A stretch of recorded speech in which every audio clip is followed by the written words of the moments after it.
4 उन्होंने कहा, एक मैंने अपनी तरफ से जोड़ दिया है। ये जितने ब्यूरोक्रेट हैं, मंत्री वगैरह हैं, ये सोचते हैं कि लोग मेरे सामने सर झुका रहे हैं, मुझे तुम्हें कोई ना झुका रहा। इनको पता चलता है हारने के बाद, इनको पता चलता है रिटायर होने के बाद। बोली मैडम ये अंधा है, इसकी दोनों आंखें नहीं है मैडम।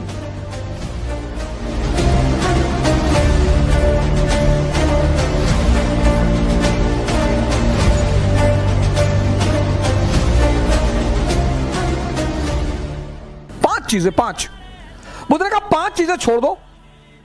4 उन्होंने कहा, एक मैंने अपनी तरफ से जोड़ दिया है। उन्होंने कहा 4 चीजें छोड़ दो और ध्यान लगना शुरू हो जाएगा। मन ध्यान लगना मतलब मन तुम्हारे कब्जे में आना शुरू हो जाएगा। पहली चीज, दूसरों के मन में क्या चल रहा है। सर अपने मन में तो आप देख ही नहीं पाते, दूसरे के मन में यह एक ऐसी चीज है जो लोगों को बेचैन रखती है। यह मन को भटकाने में सबसे अहम भूमिका निभाता है। अगर आपने यह छोड़ दिया कि अरे मामा जी आए थे और हमने उनके सामने कहा हम तैयारी करने जा रहे हैं, तो मुस्कुराने लगे, हम समझ गए वो क्या सोच रहे हैं।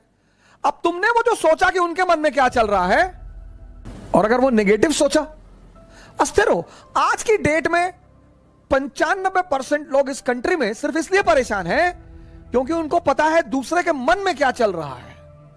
तुम सिर्फ यह देखो कि तुम्हारे मन में क्या चल रहा है। अरे हम जानते हैं तुम्हारे मन में क्या चल रहा है। दूसरों के प्रति इतना लगाव, यह छोड़ दो सर यह चीज छोड़ दो, आपके जीवन की 50% दिक्कतें खत्म हो जाएंगी। सुल्तानपुर बस अड्डे पे, सुल्तानपुर एक डिस्ट्रिक्ट है यूपी में, वहां के बस स्टेशन पे एक लड़की खड़ी थी। तो उस लड़की के सामने एक लड़का खड़ा हुआ था। तो लड़की एक बैग उस लड़के के पास गई और उसने एक लड़के को एक तमाचा मारा खींच के। तो जो अगल बगल लोग खड़े थे वो आगे भाग के तुरंत, ये क्या हुआ मैडम? बोली ये 10 मिनट से मुझे घूरे जा रहा है। बोली मैडम ये अंधा है, इसकी दोनों आंखें नहीं है मैडम। ये बगल में से घर है, ये निकला है, कोई ना कोई आ रहा होगा पीछे से इसे कहीं ले जाने के लिए। गली है, गली में उसका मकान था, अवंतिका होटल के ठीक सामने। बोले मैडम ये अंधा है, ये बगल में गली में इसका मकान है मैडम, कोई घर में अंदर। सोचो उस लड़की को कितना पश्चाताप हुआ। दूसरों के मन को पढ़ना छोड़ दो, अपने मन को पढ़ो अपने। दूसरा कि लोग हंसेंगे, लोग हंसेंगे। अगर हम हार जाएंगे तो लोग हंसेंगे, बिल्कुल हंसेंगे सर, क्यों ना हंसे। आप जीत जाओगे तो सजदा भी तो करेंगे। तो पता क्यों हंसते हैं कि बच गए, नहीं तो इस बदतमीज के आगे सर झुकाना पड़ता। ये जितने ब्यूरोक्रेट हैं, मंत्री वगैरह हैं, ये सोचते हैं कि लोग मेरे सामने सर झुका रहे हैं, मुझे तुम्हें कोई ना झुका रहा। इनको पता चलता है हारने के बाद, इनको पता चलता है रिटायर होने के बाद, बहुत बुरा पता चलता है सर। ये जितने पद के द्वारा शक्ति वाले लोग हैं, पद, सर जब ये हार जाएं तब आप इनसे मिलो, जब ये रिटायर हो जाएं तब आप इनसे मिलो। कोई नहीं दिखाई पड़ता सर, कोई दिखाई ही नहीं पड़ता। लोग हंसते इसीलिए कि बड़ा चौधरी बन रहे थे, गामा बन रहे थे, कूद रहे थे। उनका हक है सर, उनका धर्म है हंसना, उन्हें हंसना ही चाहिए। और उस हंसी में एक ऑक्सीजन होती है सर। जब आप कोई काम करते हो और नहीं कर पाते हो और 4 लोग आपके सामने बैठ के हंस रहे होते हैं, तो आप उस समय फील करो कुछ अंदर ही अंदर एक्टिवेट होने लगता है कि अच्छा वो शक्ति है सर, वही ऑक्सीजन है। कुछ लोग रोने लगते हैं, कमरे में बैठ के रो रहे हैं, हमारे ऊपर हंस दिए, हम प्रीति हमारा नहीं हुआ, हमारी चाची और चाचा सब लोग मेरे ऊपर हंसने लगे। बड़ी अच्छी बात है सर। अगर लोग आप पर नहीं हंसेंगे तो आप मरे हुए हैं। हंसना चाहिए लोगों को, इससे नहीं डरना। तीसरी, एक बहुत खतरनाक काम लोग करते हैं, बहुत खतरनाक, समय काटते हैं। बहुत से लोग दुनिया में हैं जो समय काटते हैं। अरे भगवान, समय तुमको काट रहा है हर पल, तुम क्या समय को काटोगे? समय काटते हैं, समय। मैंने बड़े सारे सर, ये गलतियां तो मैंने भी की हैं सर, मैं इससे इनकार नहीं करूंगा सर। आज मैं इस मंच पे बोलूंगा कि मैंने किया है सर। लेकिन कहते हैं कि वो बहुत ज्यादा समझदार है जो दूसरों की गलतियों से सीख ले। कार्ड्स खेल रहे हैं, मूवी देख रहे हैं, अब तो खैर यूट्यूब पे ऐसी सीरीज मैंने देखी है, ऐसी सीरीज, और उसके व्यूज देखे मैंने। भाभी ने देवर को किया गुमराह। कितना व्यू?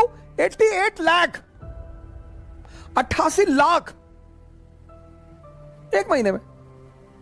और वहीं पे यूट्यूब पे वीडियो पड़ा है स्वामी राम द्वारा अश्वनी मुद्रा पर चर्चा, उसके व्यू 1.7 थाउजेंड। अश्वनी मुद्रा एक ऐसी चीज है सर जो आपको सुपर पावर बना दे। 1.7 थाउजेंड व्यूज।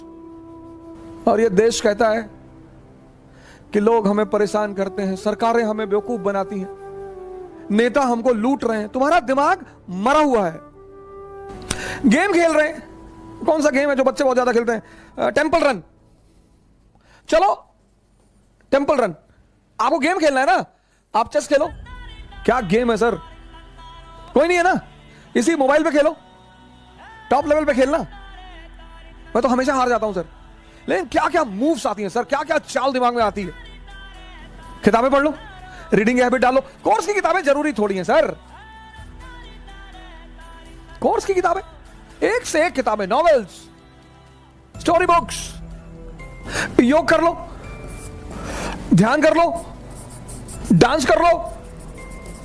अगर तुम यहां समय काटते हो, अब तुम ये डिसाइड करना है कि समय काटना कहां है। अगर तुम यहां समय काटते हो तो कुछ ना कुछ बेनिफिट तुम्हें होगा,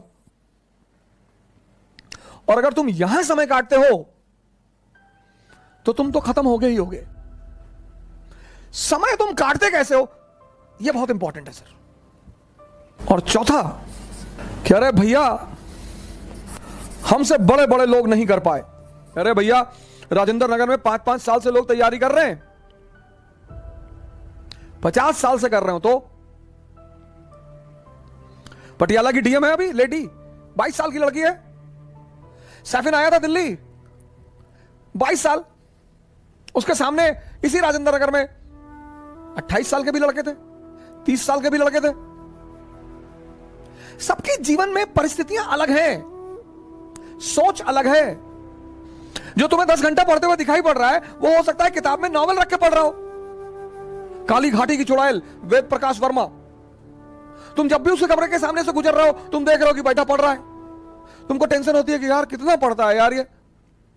तुम किसी कमरे में जाते हो, पता लगा भैया है 4 साल से तैयारी कर रहे हैं, 6000 किताब रखे हैं, आता किसी को कुछ ना हो। सर मैंने हजारों लोगों से बड़े छोटे छोटे सवाल किए जब वो मुझसे मिलने आए, काउंसलिंग करने आए। मैं तो छोटे सवाल करता हूं सर, सुल्तान और बादशाह में अंतर बता दो, है सुल्तान और बादशाह में अंतर। अगर आप में से कभी कोई मुझसे काउंसलिंग करने आया होगा, मैंने कभी किसी से बड़ी बात नहीं पूछी, बहुत छोटी। ये 4 चीज ध्यान में रख लो और तुम्हारा मन इतना शांत हो जाएगा। करके देखो, कोई बड़ा नहीं है। मुलायम सिंह यादव अगर यही बात सोच लिए होते कि बड़े बड़े घराने हैं यूपी में, हम एक मामूली से टीचर, यही बात लालू जी सोच लिए होते, यही बात बहन मायावती सोच ली होती, यही बात मोदी जी सोच लिए होते। ये 4 चीजें छोड़ दो, देखो तुम्हारा मन शांत हो जाएगा। हंसने दो लोगों को, मजा लो यार। सिर्फ अप्रिसिएशन ही चाहते हो। ये 4 चीजें तो बुद्ध ने कही, एक 5वीं चीज मैंने अपनी तरफ से जोड़ ली। शिक्षा को, शिक्षा, एजुकेशन सिर्फ नौकरी करने के लिए नहीं है सर। प्लीज सर, इस बात से बाहर निकल आओ। शिक्षा सिर्फ नौकरी करने के लिए नहीं है सर। शिक्षा के बड़े महान उद्देश्य हैं। ज्ञान ने बुद्ध को भगवान बना दिया। ज्ञान ने आप आईएएस बनने के लिए परेशान हो, डॉक्टर बनने के लिए परेशान हो, इंजीनियर बनोगे सर, आप बनोगे।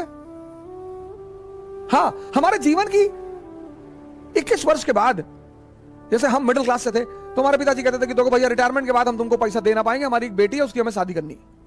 ऐसे हम बहुत सारे मिडिल क्लास के लोग इसी स्थिति में हैं। जिस दिन ये देश शिक्षा और नौकरी के संबंध को तोड़ देगा, इसको महान बनने से कोई नहीं रोक पाएगा। इस देश में सफलता का पैमाना क्या है? अरे इनका लड़का डॉक्टर हो गया, तुम पता नहीं क्या पढ़ते हो। अरे हो गया माता जी, बहुत अच्छा है पढ़ने में। हमारे बहुत सारे पेरेंट्सों की आदत है दूसरे के बच्चों से कंपेयर करना। प्लीज, शिक्षा का जो अंतिम चरण है ज्ञान का, वो तो आदमी को भगवान बना दे। ये 5 काम आप मत करो।